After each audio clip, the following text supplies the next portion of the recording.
milk, bread, egg, nut. What do these things all have in common? They make my belly very happy. And a Pokemon exists for every single one of them and many more. Well over 60 Pokemon based around food and or beverage, not just Tauros potentially being a steak. Pokemon has actually a food or produces a direct food like Chansey hypothetically hooking your man up with some depression curing MDMA egg. And I've counted, I think, 65 Pokemon and forms primarily based on food or spawn a type of food ranked by how much I want to consume them and or what they produce. In a literal sense too, not the food they're based on necessarily. And with that all being clarified, the last Pokemon I would want to be eating here actually is Swirlix. You might think, oh, that's gotta be the most obvious food Pokemon you would want to eat. Cotton candy creature. Can't go wrong here. Swirlix would be a delicate little consumable. Maybe so, as long as your mental fortitude is strong enough that you can push past a psychological and physical hurdle of that cotton being made of fur. I don't care how much of a greedy, gluttonous, chubby little boy you are throwing up the moment you take a bite out of that. And I don't even care about cotton candy anyway. Now, if Swirlix were a churro covered in Nutella, maybe then we could begin negotiations on a time and place. I'd be inserting this fictional Japanese creature into my throat. But it doesn't matter what it is. The fur texture means I would starve. That is inedible. I wouldn't even eat the finest tastes this world has to offer if it had the texture of a German shepherd's chest. Sure, you'd still maybe be getting the sweet taste of cotton candy, but at what cost? The cost of feeling as if you're trying to shear a sheepdog with your teeth.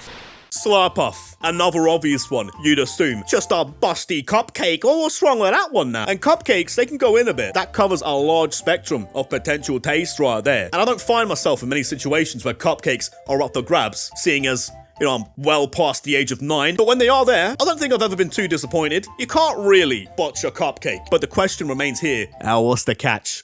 What's the catch here? Swirlix is near enough inedible with its fur. Would biting into Slurpuff really be like eating a cupcake? Now, what's the gaslight here? Does it have the leathery hard skin of Hulk Hogan's elbow? He's a little lapdog. I'm sure it's retained at least a layer of fur from its time as a Swirlix. Nah, I can't chance it. Oh, and look, yeah, it's fur again. Yeah, nice one. You almost got me that time. Almost got me.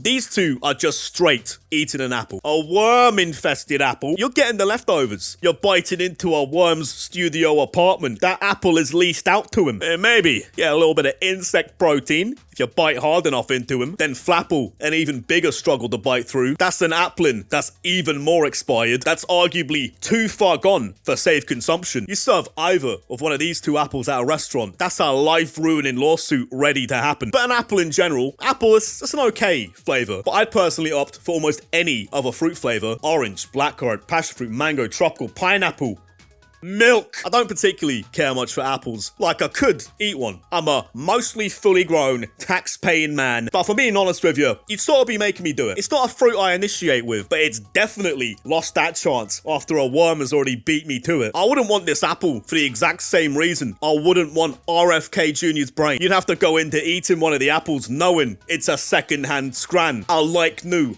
B-grade condition, mild scratches and dents, at best fruit. Just eating straight raw pumpkin, that sounds awful. Even prepared, I don't think I'd want to be eating or drinking pumpkin. Don't care what all the white girls are saying. You ever carve one of these pumpkins and you just have to gut out the insides. It's an oddly intimate, yet fitting for Halloween, vile experience. And given how freakish the Pokemon world is, you can go ahead and add an at minimum 10 times multiplier to any trait when compared to its real world equivalent. So if you manage to splice open a Pumpkaboo or Gorgeist, I wouldn't be expecting any proper cable management. I know, maybe a bit of a shock to yous. Not really a tea drinker. I don't even rate hot drinks of any kind that much. I think it's because I have the genetics of some kind of Nordic blacksmith born in the wrong universe, was built for the mountains. So the Poltergeist pair, even if they were drinkable, I wouldn't be falling for their little ruse, their little gaslight. The sinister variants though, they have me a little tempted. I will say, looking at the health benefits of Japanese matcha green tea, it's hard to deny. It'd be worth having a wee sip or two. But then again, it's also not tea. It's goo. Sentient, ghastly goo. One that tricks you into consuming it. I, for one, would not be taking the bait. Now, Sinisty wants to stop playing about. Wants to start getting results. Start filling himself up with some form of grog. Maybe I would be swayed. Fill him up with an ice-cold can of Rio. And only then may I risk having my soul swiped by drinking one of them. Again, at face value, you'd assume the Vanillite species to be a top 3 food-based Pokemon, but you're getting ahead of yourself once again, assuming it's just a trio of ice creams. Really, you're just eating a solid piece of ice. You might as well be munching on best served chilled gravel. It's all fun and games. Yeah, I'll definitely munch into an entire Vanillite till you realize you're a bit underqualified for the job, seeing as you don't have the jaw of a Steelix. Even if you were just eating the ice cream part of it, you may as well be biting into the bald head of a snowman. At least with a snowman, you might end up biting into a carrot, so you're getting some form of nutrition. This isn't a cone. I'll be trying to tuck into a stalactite. You could take someone out with that cone. May as well serve you a double scoop Mr1upz on a Daedric dagger. A big peach Petron must have a decent bit of flavour on that bod. If you're talking a pure berry, pure fruit, I wouldn't mind a Petron, but it's a bit of a double whammy here. You go in looking for a bit of peach, you leave with a mouthful of poisonous mochi, which I could only pray, hopefully, wouldn't give me some kind of lead poisoning. And as tasty as it may be, gonna have to avoid it entirely, because I just can't run that risk. That risk of spending the rest of my life stuck as a Scarlet and Violet model, struggling to crack past 50 frames a second. Cherum. Now, you two would be safe. This one's down to personal preference. I'm aware I'm a potential minority in this case, but I hate the taste of cherry. It just overpowers anything it's involved in. I could mix the strongest possible rum and coke, but if that's cherry coke, that's all I'm going to be tasting. As a fruit, not my thing, but it's valid. You know, fair enough, you do you. Cherubi and Cherum would be delicious if that's your sort of thing, but Cherum does also have the potential to blossom into multiple fruit based on its origin, so that makes it a little bit more likely to be chosen for consumption by myself. What really decides this is if they taste like actual cherry fruit or just cherry flavoring. You'd very easily assume the fruit, but you never know. You'd never really tell, and that's two completely different boxes of frogs. As a flavor overall, it gets done in. It gets held back a lot by sweets and dodgy drinks. I can't explain it, but something about it as like a branded flavor. And I'm not even trying to be like insensitive here, but it's just so Lizzo coded. Do you know what I mean? It's a bit of a self-report in how much you fall victim to having a sweet tooth, because I feel as though I've had it a few times, so people go on about how I'm weird for not liking cherry. They get a little bit pushy about it. Like they can't process you can't like something they don't because they're so fat. Nah, trust me, you'll try it. I mean it, no, you'll try it. Oh, how can you not like cherry? But the few people who've told me, and I know, correlation, causation and all that, but they've, coincidentally, all been hopelessly fat. Yeah, you know what? You might be right there. Maybe I am missing out on disliking the cherry flavor. But I'm also missing out on being a large enough man that Eddie Hall would have to chalk his hands before picking up. Sunkern, just a wham sunflower seed. It has its purposes, could be sacrificed to the juicer for some oils or added as a somewhat minor part to an overall meal, but you wouldn't exactly be catching me at the front of the queue to be eating a few sunkerns. Not exactly one for raw dogging a straight handful of sunflower seeds, seeing as I'm not some kind of anthropomorphic woodpecker. Mushrooms? Not for me. I'm not one for them. The sole benefit the mushrooms existing is that I can ask to have them removed from a full English breakfast at restaurants, and with a 90% success rate can haggle my way into asking for 2 extra hash browns instead. But sadly, the macros going off a mushroom that's trained for armed combat, they've got to be insane. Could be too good to pass up. So maybe I could learn to care for mushrooms, push my way through it, if it came with the testosterone boost my headcanon is telling me. And then we have a Mungus and its young, very similar situation, but only just below the Shroomish and Breloom. And it's not only for being a lower T specimen in comparison, this species are looking much curvier and estrogen filled, which doesn't suit my own personal needs. But more importantly, I wouldn't even chance mushrooms that are fully known to be poisonous. Even if you boil them poisons out, extract it any way you want, I don't trust a Mungus. He's a bit of a demon, and I would not expect its toxicity to go down so easily. The spore dust on him alone would knock you out before you could even get the fork jabbed into a piece of it.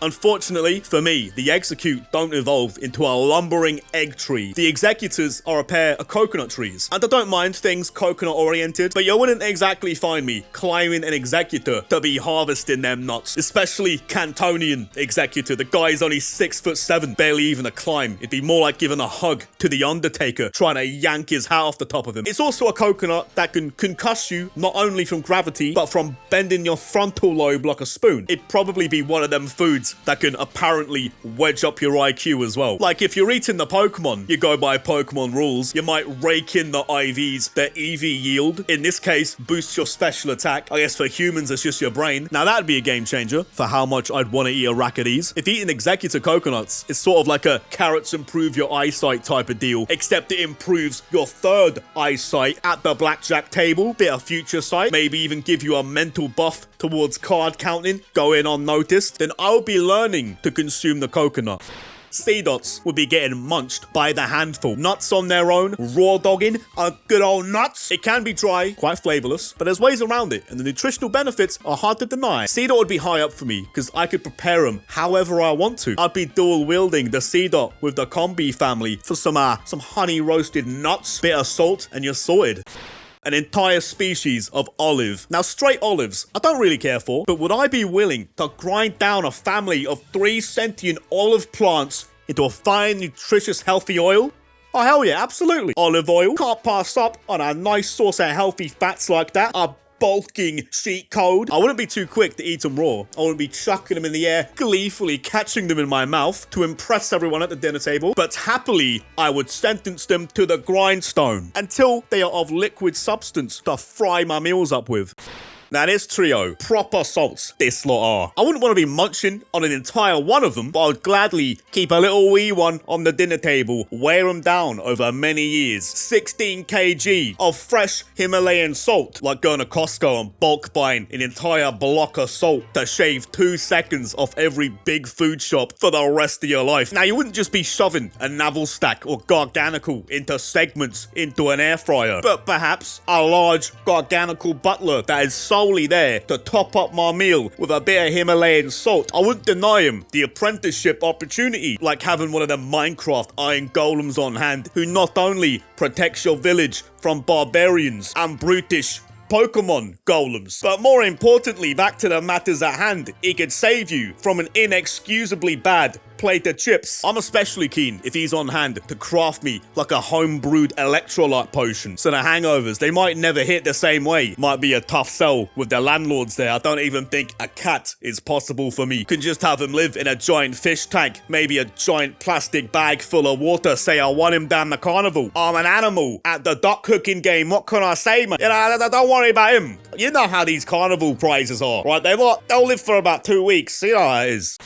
A big old apple pie, massive United Kingdom staple apparently, so I'm hearing. I don't know about that one. I just never really see it about, personally. Probably to do with the fact I'm not some kind of cartoon animal who levitates towards kitchen windowsills. I would have thought that we're more like, oh, an apple crumble. Love me, you know, apple crumble. One of them kind of nations. Apple pie. Here's as American as apple pie. Is that what you lot say? Is that a thing? It seems more Americanized to me. I don't think that's a UK one. So I've never actually tried one. Pie in general now. Oh, you know your boy loves some pie. But apple pie specifically, I don't think it's one I would opt for. It could be amazing, in all fairness. How would I know? But again, like the previous apple segment, so many other variations of pie I would choose before apple even crosses my mind. In fact, it probably wouldn't cross my mind. Again, because that's an American thing. It's not a UK thing. Like, come on, be real with me for a second, all right? We got pies with steak in it, chicken bake in it. I'll take an apple on the side if I have to. If I have to pretend like I'm eating this meal for nutrition. And at the very least, unlike a certain Kennedy's brain,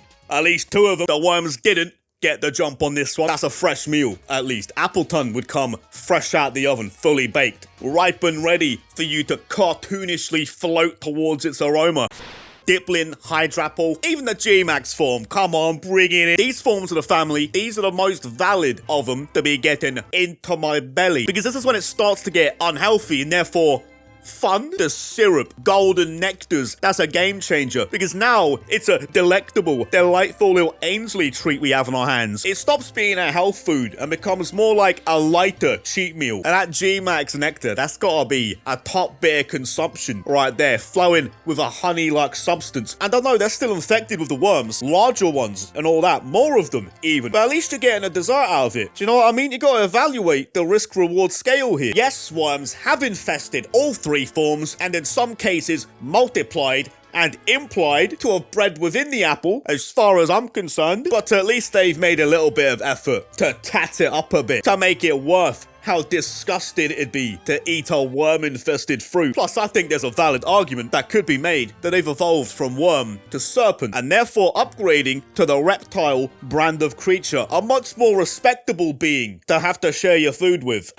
Tatsugiri. They're all probably solid. You know, sushi, it's alright. It's okay. See, I've had it several times, but I've never opted for a sushi restaurant specifically. And I'm told it's because, oh, anyone who doesn't like sushi, they've just not been to a place that makes it properly, baby. Which may be true. But for me personally, I reckon it's because I'm a glutton and eating sushi has always failed to satiate my apparently high caloric needs. So I guess for me, the game changer is, as long as the portion sizes aren't a bit of a hustle, at least there's 3 of them, then I guess I wouldn't mind eating the tatsugiri. Maybe this would be the sushi that finally decides to sway me if it's been done properly. But in a literal sense though, which is what I'm going for this video, I think, it wouldn't even be sushi. Taste-wise, it'd essentially just be a fish then, wouldn't it? Which I'm keen for, if cooked properly, and if a big, strong, handsome man is there to thoroughly debone it for me, because I ain't running the risk of choking on a bone with Pokemon's freakish anatomies going on. I have zero doubts it would let me down. My man Don Dozo behind the grill would sort me out proper. Don't you worry about that. The one cook who could do stuff other than sandwiches. Mr1upz, he's just a massive banana tree, isn't he? I mean, yeah, go on, I'll have one. If you're offering, yeah, if you don't mind me yanking one. But I can kind of do this anywhere, though. In almost any fantasy role, you know, this isn't like a Fallout New Vegas situation, is it? Assuming you're going on the big food shop, and the only thing on your list was banana, then in a sense, you could probably think of Mr1upz as a kind of exotic, portable Asda. Oh, Lord. Milk. I could cease entire bloodlines of milcery. Unless it's more like, a cream. Of all the things, I would be game for sitting on my sofa in my little Manscaped boxes I got for free, consuming straight from a bucket. Raw cream. It'd have to be in the lower leagues, I'd say personally. But Pokemon Origins, it's a bit of an eye of the beholder case. And these eyes are eyeing this up to be the little magical milk it's supposed to be. 0.3 kg per unit. Yeah, a pair of these, and you've got yourself a pint and a little bit sorted already. But unfortunately, even if it does lean towards the milk side of the cream spectrum, that's gotta be a thick drink. Be like trying to split the G on a Guinness full of melted butter.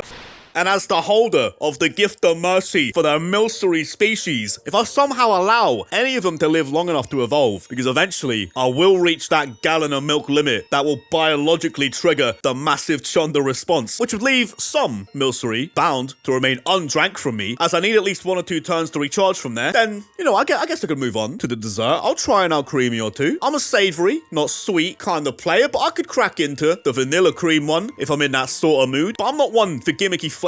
Rainbow, caramel, salted cream. You don't need all that. In fact, most people don't need any more of that. And whatever happened to the Twinco Mr1upz with a flake? Proper Brexit treat. You don't need all those gimmicks. You need proteins. Okay, apparently Alcremie is based on, like, Eton Mess. If you ask Liam Gallagher what Eton Mess is, he'd say, yeah, he's that fella who ruined Twitter Okay, so on paper, it's not massively posh sounding. Just a bunch of fruit covered in cream. But even then, you wouldn't exactly be seeing that kind of meal out in the sticks, would you? Do you know what we call an Eton Mess to anyone not private schooled? We call that a pot noodle wedged in between a rustler's burger. My first impression as a layman, it's looking like the ploughman's lunch for people who collect Fabergé eggs. But in practice, I guess you could say, oh, just a bit of whipped cream and strawberries is Alcremie. How is that posh to you? This isn't some jumbo Tory conservo Pokemon now, is it? But you know what Eton is? It's a school that costs you 52k a year to attend. That's near enough 2 full uni degrees over here. And it was a meal that was made by accident. So Alcremie being created was accidental, almost. You could argue that anyway, because this meal happened accidentally at this Eton school or whatever, but apparently it's a school meal. Yeah, no wonder why I don't care about any of Alcremie's flavors. Jesus, what were my parents thinking? Sending me to a Catholic school in a dead-end town instead of some kind of fictional high school that only exists in a cringe Netflix series. I'm sure Alcremie is delicious. Out of the 9 primary bases of Alcremie, I'm sure at least 1 or 2 of them will be to me. But overall, I've got to say, it's just not my thing, eating a semi-humanoid lump of cream with semi-classist undertones. You don't need it. You don't need all that. Don't need to have all that pretentious fluff. All you ever needed was the classic quartet: chocolate, strawberry, vanilla, and my bare hands. El Clasico. That's all you need. Gigantamax out creamy. Now this one's a little different, okay? So he's so massive that surely he's gonna have some cake layers, a slice here and there, that I would actually be keen for. Icing, normally the best part for me in moderation. You feel awful if you have too much of it. But the guy here, he's gotta be lathered in the stuff. I don't even often eat cake. On my birthday, if I just had a giant bucket of chicken wings, maybe there's a candle wedged in the middle of it somewhere. I don't know, who cares? Just give it to me. Look, I'm sorted just for that. I've even had a cake consistent of donuts instead one time. So that's a little bit more of me, not just because of Homer. But this is much more edible looking than just an assortment of creams. And even though I'm not huge on cake, surely this would be a top feed for your dessert. Like, how are you gonna be a giant cake in Pokemon's world and taste bad? Like, you really have to go out of your way to make food in anime look bad. You take a standard gorilla and it's very powerful. Take a gorilla, have him be a Pokemon. No, that's done. But I reckon the same could surely be said for other aspects like the taste of foods. A standard cake, it could be very hit or miss. A Pokemon that's a cake with the power of God, anime, and Toon Force behind it, that's gonna be a biblical experience for your taste buds.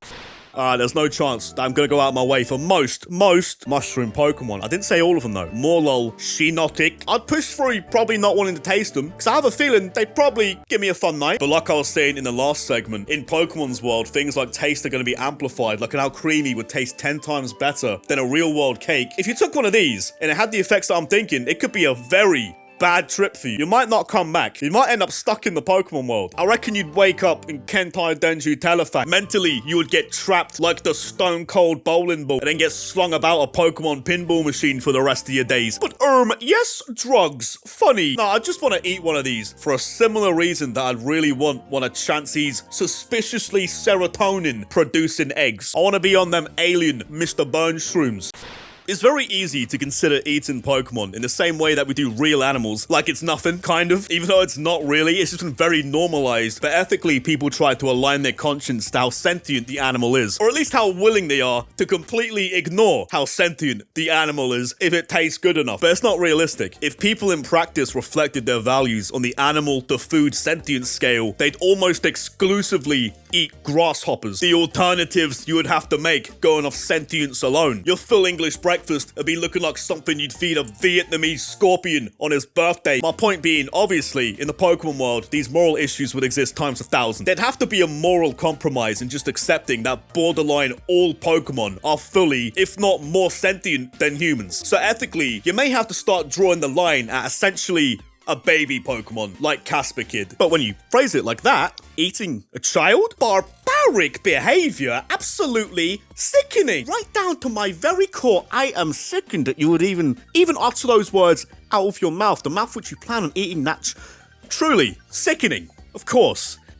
But, kind of on a bulk right now. So, you'll understand. Ethically, this isn't as black and white as it appears at face value. It's more, should a man be persecuted for stealing a loaf of bread for his family? Oh, yes, let's just crucify every man for wanting to be satiated after a freaky chest pump. Let that go to waste. That's just cruel. Don't be so inconsiderate. So yes, to answer your question, I will be eating this child daily, in fact.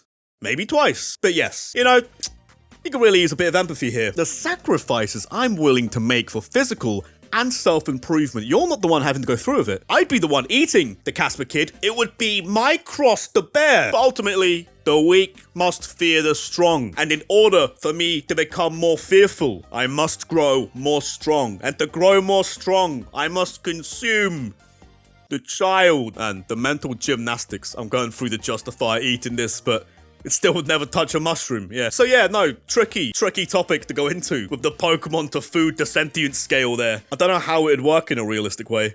Scovillain, much more mature, more ripe, definitely the tastier variant compared to the Casper Kid. And if there's one thing saving Casper Kids from my firm, fearful grasp, and ultimately my kitchen hobs, is chucking them a Firestone and harvesting a much tastier reward. I'd be smelting Firestones onto my oven, can simultaneously evolve and cook them, because spicy peppers are delicious. They're going to enhance almost any suitable meal they're added to, as long as you can hack it. So Scovillain, clearly one of the more appetizing scran of a pocket monster. And this time, he hasn't got the ethical card to play on his side of the field. There's no morality here. He's lost the lamb privileges. Right, you've lived long enough. The wok is calling.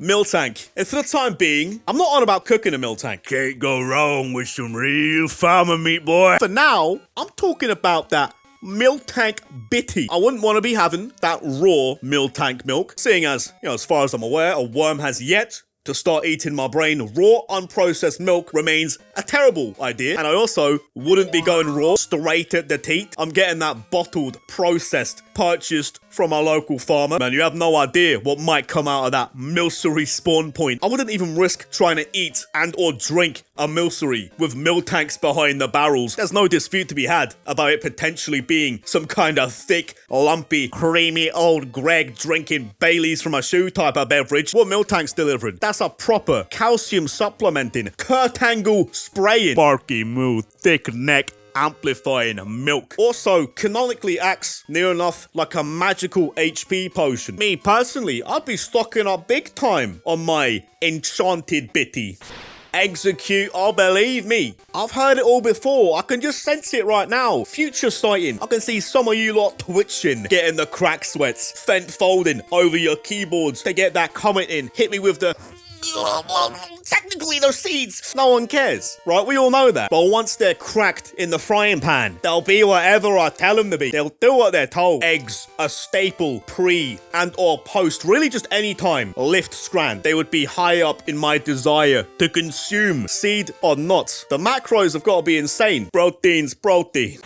Now, I'm not about the cherry cherums, but the Bonsweet line based on mangosteen or a series of tropical fruits. It's a bit of me, that. Tropical fruits in almost any medium. Drinks, food, just overall vibe. It always bangs. Could easily right now get me a warm beer garden and a cold Bonsweet cider. Combi, Vespiqueen, these two not directly edible, at least for myself, since I don't share postcodes with Tarzan. Creature first, potential food second, depending on the country you're in, but the honey they're producing easily going into my belly by the bucket. I'd make Winnie the Pooh look like a vegan at a steakhouse, boy. As sugary as it may be, honey could be a massive game changer for a lot of meals. A little bit of pancakes, nice peanut butter sandwich, bit of roasted walnuts. Started having a bit of those purely for the nutrition. Inoffensive, but can be very bland, just salted. But you drip in a little honey with that. You spread it all around. Oh, it's a game changer. So as far as Combi and Vespiqueen are concerned, they'd be kept in a set of Pokeballs where I have all my spices to harvest the bountiful reward of its honey. Be cracking open the ball like it's a jar of honey.